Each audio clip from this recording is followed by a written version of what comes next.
बिस्मिल्लाहिर्रहमानिर्रहीम। बोलते कालम के साथ मैं आमिर रज़ा खान और मुज़ाकरात जो हैं मौखर हो गए हैं। बहुत सारे लोग जो हैं इस पर बहुत सारे तबसरे कर रहे हैं, लेकिन मैंने पहले दिन से कहा था आपने हरमुज़ बंद और आपने हरमुज़ खुली का खेल जो है ये कुछ दिन चलेगा। असल में इतने सालों का एक ब्लॉकेड है, इतने सालों का एक ब्लॉकेज है, वो अगर एक दफ़ा के मुज़ाकरात में खुल जाए तो फिर आपकी क्या ही बात है। फिर तो दुनिया के तमाम ही मसाइल इसी तरह से एक दफ़ा बैठने से हल हो सकते हैं। लेकिन बहुत सारे मामलात अभी तय पाना बाकी हैं और बहुत सारे मामला तय पाएंगे। मौखर हुए, ख़त्म नहीं हुए, यानी कुछ दिन का इसमें डिले आएगा और मेरी इतलात के मुताबिक 26 तक ये जो मामलात हैं वो तय पा जाएंगे। ईरान अमेरिका इस्लामाबाद पर टेबल पर बैठ जाएंगे और काम हो जाएगा।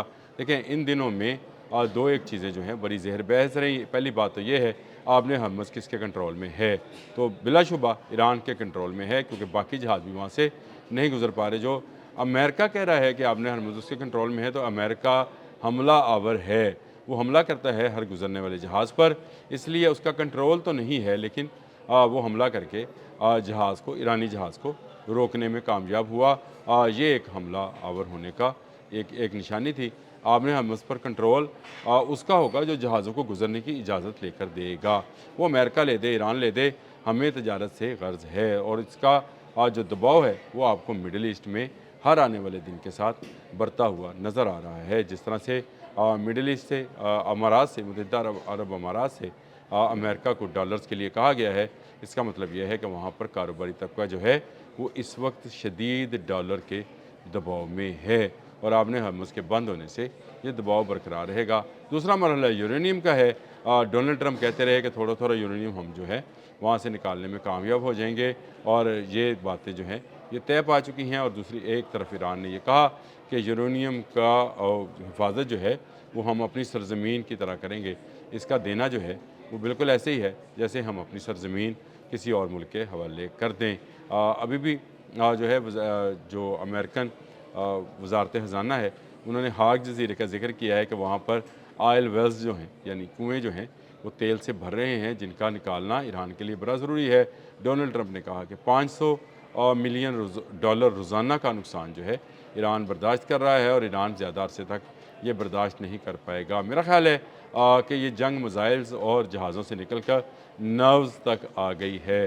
दोनों एक दूसरे के जो हैं असाब का इम्तहान ले रहे हैं। ईरान भी, अमेरिका भी। अमेरिका ईरान पर बयानात दाकर और ईरान अमेरिका पर बयान दाकर असाब का इम्तहान ले रहा है और कहा यह जा रहा है कि ये जंग किसी वक्त भी शुरू हो सकती है। सीज़ फायर हुआ है, उसके लिए शुक्रिया भी अदा किया। तो सोशल पर डोनाल्ड ट्रंप ने सिपह सलार आज़म, हमारे जो सिपह सलार हैं, उनका, हाफिज़ आसिम मुनीर का और वज़ीर आज़म शहबाज शरीफ का, कि उनके कहने पर वो इस सीज़ फायर को एक्सटेंड कर रहे हैं, लेकिन कब तक एक्सटेंड कर रहे हैं इसके कोई उन्होंने हद नहीं बताई। दूसरी तरफ पासदारान इनकलाब के तर्जमान जो हैं उन्होंने भी बयान दागा है और उन्होंने कहा है कि हम इशारे के मुंतज़र हैं जिससे हम जो बहरी ब्लॉकेड है उसके जहाज़ों को तोड़ सकते हैं और उसको नुकसान पहुँचा सकते हैं। तो इस तरह से एक मरतबा फिर फ़ौजें आमने सामने हैं। बहरी क़ुव्वत जो है वो दिखानी है। डोनाल्ड ट्रंप ने नया बयान भी दिया है कि उनकी बहरी क़ुव्वत जो है, या बहरिया जो है ईरान की, वो समंदर में डूब चुकी है। ये मैं पहले बता चुका हूँ, वो समुंदर के अंदर ही है।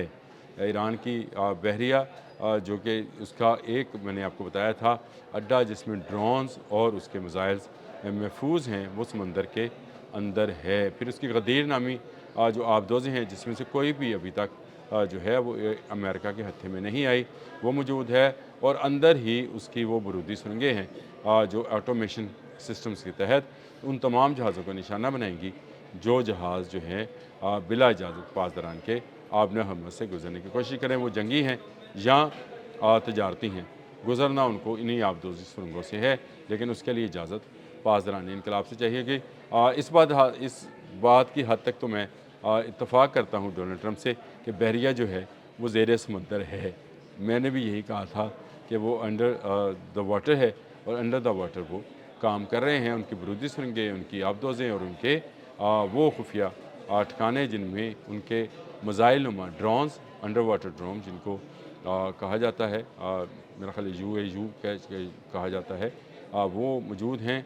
और उनके बहुत सारे सिस्टम जो हैं उन्होंने उनके कंट्रोल सेंटर्स भी जो हैं वो भी अंडर वाटर ही रखे हुए हैं। ईरान बहुत लंबे अरसे से तैयारी कर रहा था।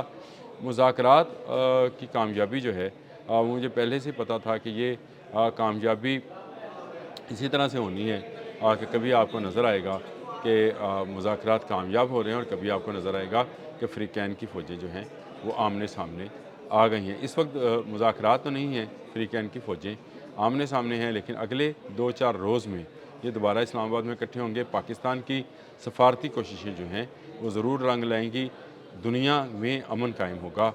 डोनाल्ड ट्रंप क्योंकि इस वक्त ज़हूनी जहन से सोच रहे हैं, इसराइल के ज़हनीत से सोचते हैं, इसीलिए वो धमकाते हैं।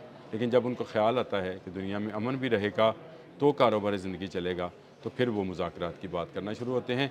ये शायद उनकी दो रुखी तो मैं नहीं कहूँगा, लेकिन उनका डबल माइंड सेट होना जो है उसको ज़ाहिर करता है। कभी उनके दिमाग में एक चीज़ चलती है, कभी उनके दिमाग में दूसरी चीज़ चलती है। बिल्कुल गजनी की तरह। अगर आपने गजनी फ़िल्म देखी है, इसमें उसके दिमाग में एक वक्त में एक सीन चल रहा होता है और दूसरे वक्त में दूसरा। तो डोनाल्ड ट्रंप इस वक्त गजनी जैसी सूरत हाल में मुब्तला हैं, लेकिन जल्द इससे बाहर निकल आएंगे। फ़िलहाल जो उनके नायब सदर हैं वो नहीं आ रहे हैं, उनकी टीम नहीं आ रही है, यानी स्टीव वेटको वगैरह, कृष्णर वगैरह वो नहीं आ रहे हैं। लेकिन ईरान से भी कोई टीम नहीं आ रही है। शायद आज या कल रात में एक बड़ा ब्रेक थ्रू हो जाए और मुज़ाकरात के लिए तैयार हो जाएं। दोनों तरफ से नुमाइंदे जो हैं यहाँ पर आ जाएं, काम का आगाज़ हो, शराइत जो हैं वो तय कर ली जाएँ। ठीक है कि जो यूरेनियम अफसरदा कर चुके वो ईरान के पास रहना चाहिए। मैं इसको उनके लिए हक़ में जाना समझता हूँ। ईरान को उससे जो है एटमी हथियार नहीं बनाने चाहिए, बल्कि उसको इस्तेमाल करना शुरू करना चाहिए बिजली बनाने के लिए और दीगर जो चीज़ें हैं जो एटम से तैयार की जा सकती हैं उनके लिए उनको बनाना चाहिए। ये एक ऐसी गेम है जिसमें अभी आपको सब्र और तहम्मुल का मुज़ाहरा करना है। डोनाल्ड ट्रंप सब्र का इम्तहान ले रहे हैं ईरान का, और ईरान सब्र का इम्तहान ले रहा है अमेरिका का, और पाकिस्तान सब्र दिखा रहा है दोनों को, क्योंकि पाकिस्तान चाहता है कि सालिसी की बुनियाद पर टेबल के ऊपर इस जंग का फ़ैसला हो जाए, दोनों ही फातिहा करार पाएँ, दुनिया में अमन आए, आबने हरमुज़ में कारोबार चलना शुरू हो जाए, मिडल ईस्ट में कारोबार चले, पाकिस्तान में, दुनिया भर में, यूरोप में, अमेरिका में लोग जो महंगाई के अंदर पिस रहे हैं उनको कुछ रिलीफ मिले। इस जंग का ख़त्म होना सब के लिए फ़ायदेमंद है, सब के लिए। अब तक के लिए इतना ही। अल्लाह हाफ़िज़।